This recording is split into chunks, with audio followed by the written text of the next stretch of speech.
be with you. And with your spirit. A reading from the Holy Gospel according to Luke. Glory to you, O Lord.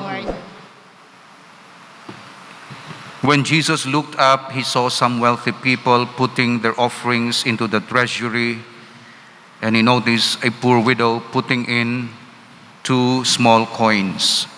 And he said, I tell you truly, this poor widow put in more than all the rest.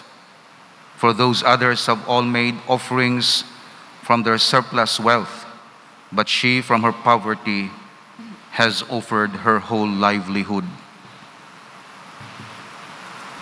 The Gospel of the Lord. Praise to you, Lord Jesus Christ. Let's be seated. Today we'll start with the teachings on Synod, because Pope Francis had invited the whole Universal Church to participate in the preparation for the Synod and Synodality come October 2023.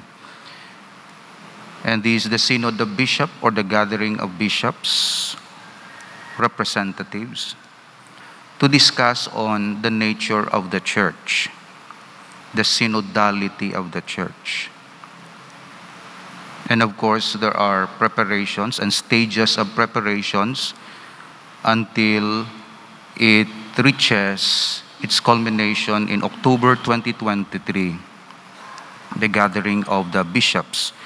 And then this gathering will have the output after several days of discussion, several output, and the output will be, I guess, a document to be penned by the people in Rome and to be signed by or approved by Pope Francis. I don't know the title, but you remember the Synod and Families. So there are preparations, also representatives from different sectors and different parts of the world. Then they have the Synod on Families. Okay, some bishops were called to participate, and then lay people, because they are experts on family and family life. And then the Pope came up with a document, Amoris Laetitia. Okay, the joy of love. Amoris Laetitia. You remember also the Synod on the youth. Then the output is Christus Vivit, or Christ lives. That's why that's the document that should be followed by the young people, especially when they manage or handle the youth ministry. This time, Synod and Synodality, it's more of the spirit of the church, because the church, he said, is a synod.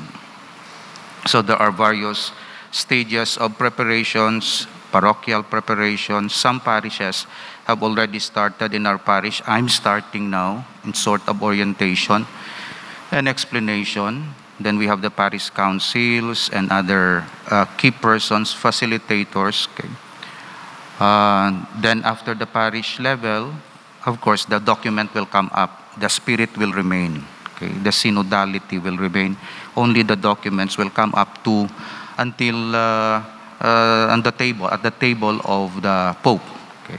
So, parish level, and then the team to facilitate, and then to be consolidated, diocesan level. So another team, parish level, parish priest and his team. Diocesan level, of course, diocesan bishop and his team.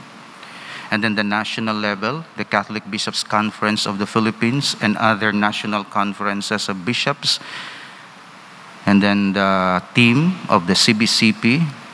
And then the continental phase, Asian, continental, our Federation of Asian Bishops' Conferences. Okay. Then the team, okay, kung sino na ang lead bishop of the FABC. Sa Bangkok ang headquarters, ang ila address. And then from continental, seven continental gatherings, then to be submitted to Rome, and then the Synod of Bishops, as they have the Instrumentum Laboris, we have the instrument, the document, okay, consolidated report from different parishes up to the universal level. and then discussion, and then coming up with recommendations, and then to be submitted to the Pope, and the Pope will modify if needed, and then come up with a document applicable already to the whole universal church. So that's the process of the synod. So we are now at the parish level. So Saturday, we have sent our participants to the vicarial gathering. Okay, then with our president, Richelieu Belicena, and our documenter facilitator, Rubicia, and another invite, a teacher from DepEd to participate, not from La Paz, but an invitation. Okay, so because he's an expert in research, etc. So invited. Then later on, we'll come up with our team and then our program, and I'll call for a meeting of our parish leaders how to go about it. So that's it. So synod is a group of people or bishops or group, a council, a group that will assist a capital office, in this case, the parish priest office. For example, the parish council assists the parish priest. The presbyteral council assists the bishop. The synod assists the pope. Okay, it's consultative body. Okay. And you know the consultation, it's not a decision-taking body. It's a decision-making body, but ultimately it will be the parish priest at the parish level, or the bishop, or the pope that will take a decision after the consultation among the people. So ang question sa synod muni, ano ang mga nakita mo kag naobserbaran sa imo parokya nga nagatukod, nagapabakod sang espiritu sang komunyon, meaning participation sa parokya, participation sang tao, attendance sa misa, kung nakita mo sa parokya. Ano ang imo rekomendasyon para mapabakod ang communion sa simbahan? Okay. Example. Pari lang ga-decide, wala man kami gina-konsulta. Okay. Sila-sila man lang na sa parokya, di may kami kabalo ko na natabo. Mga negatibo. Or positibo. Kanami isang parokya, may meeting na, ginatawag ang mga tao, kag may mga structures, may pastoral council, may finance, mga ministries, associations, representatives namon para mapabutyag ang amon balatyagon, opinion, kag mga suggestions para sa parokya. Amo na. Sunod nga question. Duha man lang ka question actually. Depende sa ila kung paano nila i-frame ina ang hapos sabton o i-checklist o ano daw. Kaduha nga pamangkot, sa diin mo makita ang leading isang Espiritu Santo para sa inyo parokya, meaning open. So sa sini nga sitwasyon, anong nakita mo nga mga opening para sa Holy Spirit to grow the church, to increase the spirituality of the people? Okay, so una, sample lang kinanglan ang mga pari matrain gid magpangamuyo. Okay, mga seminaryo kinanglan no. Okay. Kaduha, ang mga leaders kinanglan may mga spirituality, hindi lang functions, hindi lang expertise, kundi experience of God's presence, kamangin prayerful sila. Kaya kung hindi sila prayerful, ano sila mag-discern? Ano ang ila opinion? Ilam lang opinion, di man isang Diyos. Kaya wala sila mismo access sa Diyos. Paano nila mabalaan ng Holy Spirit na kung wala sila ga-pray? Kung di ka nami, mga una-una, tuod na, kung leader ka, tapos may kaga-pray, tapos ara ka sa simbahan, tapos pagbuot sang Diyos, implementar mo. Paano ka makabalo sang pagbuot sang Diyos? Kaya ikaw mismo wala simba. Balaan mo siguro tong mga management kag mga kung ano na mga expert ka dira. Mga management, mga planning, mga muna. Pero will of God, hindi ka expert kay nga Wala ka prayer life. Applicable man na sa pari. Eksperto siya sa kung ano-ano dira. Pero kung wala kami prayer life, paano naman mabalaan ng pagbuot sang Dios? Ti amon pagbuot manamian ka sa primero kay do mo ka effective, pero ultimately why? Kay tawhanon gani na nagalipas na ang Dios nun. That's why gin-open ang synod. Ano ang iya sang Dios nun nga leading sa parokya na? Of course, si Pope Francis nahambal ti pamatian gina ang tawo. Pamatian man ang ara sa council, ministries, associations, pero ang balya pamatian gina sa marginalized. Okay? Pamatian ang permi sa simbahan, pamatian ang talagsa sa simbahan, pamatian ng katolikong wala agid sa simbahan. Di amon ang challenge sa parokya naton subong. Paano? Hapos pamatian yang sa simbahan, patawag ko lang na ministries, associations, hatag sa ila ang mga questionnaires, kagano, sabto nila, kulate hapos. Ang talagsa sa simbahan, amo na yung problema. So, kung may circle kita, ang permi simbahan, ti kita hapos malang na sa inyo ya. Then, talagsa lang sa simbahan, butang balon kasal, bunyag, patay people. Ano na? Muna siya. So, paano nato na? And then, wala agiga simba pro katoliko. Paano nato na idabuton? Kundi kinanglan ta tawo, kinanglan ta mga personnel sina, kinanglan ta mag-organize sina. So, ang akong ideya mo ni para sa aton parokya, family visit, home visit. Di kinanglan mag-organize gigitang dako-dakong assembly nga ra sa plaza no. Home visit. So, ang mga asosasyon, mga ministries tagduha-duha. Okay? And then i-orient, tapos may procedure, magbisita sa family. Visit gidya bala. Bisitahan kung ano dira. And then may of course may questions mamangkot kita na sa ila, pero hindi nga formal gid mapungko katapos palikuan. Basta maistorya lang kita, pero sa aton mind ara na master tanan na iya ang mga questions dira magpasunod.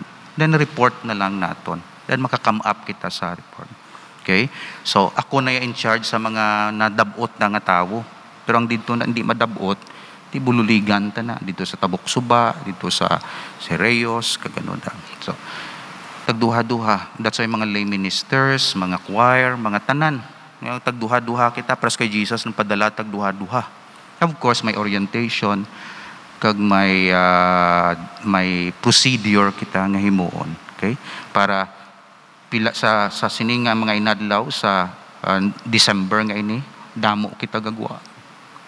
Of course, careful lang kita sa aton nga health protocol. So amon na iya. So hindi na kinahanglan ng big assembly. Kay kung mag-big assembly, hindi mo pamatian ang tanan, ang palahambal lang mabatian ang kapalapit sa mic. Kamula na siya pala mabatian. Wala tempo. Ang iban nga wala man knowledge kag ang wala gid na reach out, nahuya man kay base sala ni nga akon hambal o dira. So mas maayo nga bisitahan to sila. Ilabi na gid ang wala na bisitahan. Bisitahan inyo balay no need na kay tiari naman kam.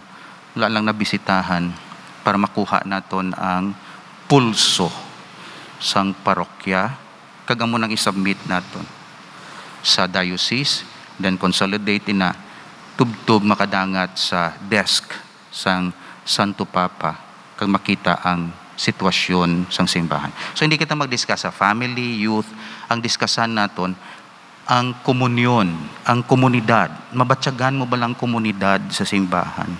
Okay? Mga youth, mga cemetery, mga tilain na yung concern. Ang aton concern is the communion itself, the church itself.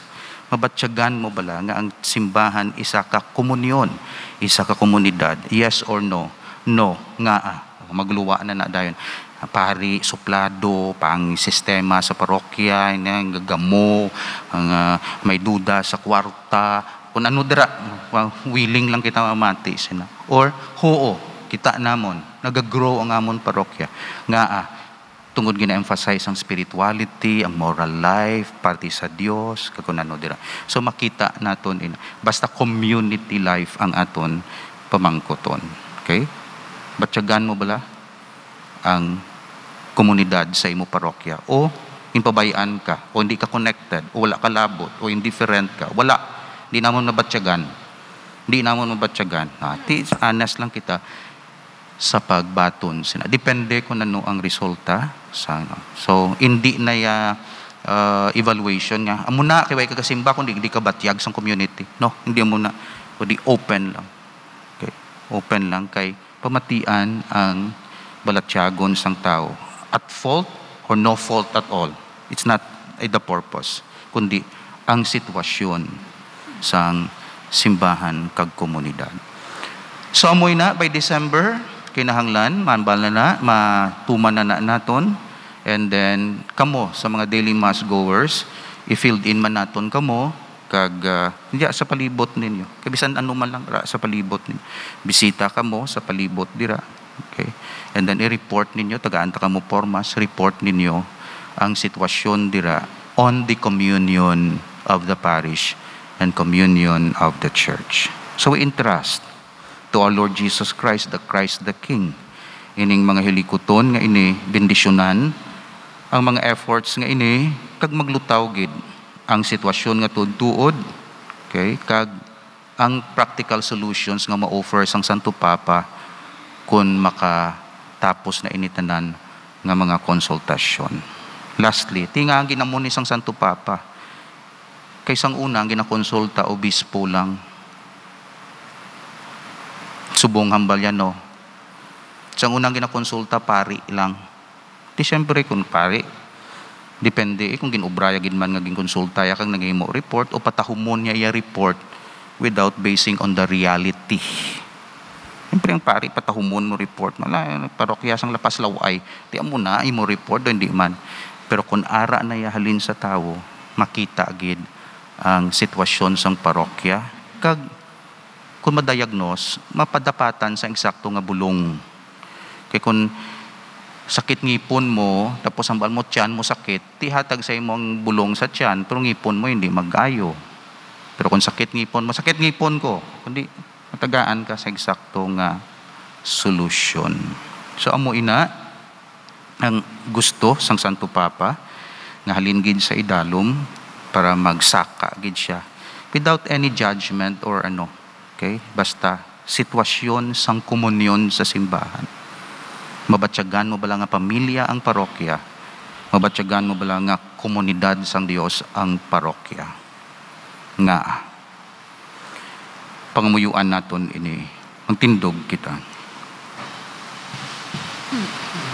Brothers and sisters, we now officially open the preparation for the Synod and Synodality in our parish this Monday after Christ the King, and we entrust this effort and this preparation in our parish to Christ the King, our Lord.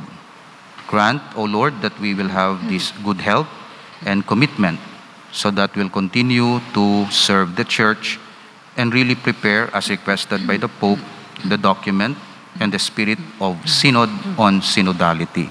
May your mercy, we beseech you, O Lord, be with your people who cry to you, so that what they seek at your promptings, they may obtain by your ready generosity, through Christ our Lord. Amen.